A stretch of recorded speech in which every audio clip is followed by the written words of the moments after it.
Hey guys, in this video, I will show you how to apply for a Revolut card. All right, let's begin. First, open the Revolut app and ensure you are signed into your account. Once signed in, you will be redirected to the homepage. To apply for a card, go to the top right corner where you will see all available card options. Tap on Get Card and you will be prompted to choose between a virtual or physical debit card. If you want a physical card, select that option.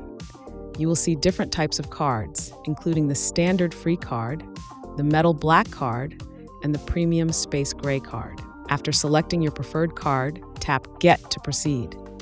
You can customize the card or skip customization by tapping the button at the top right corner.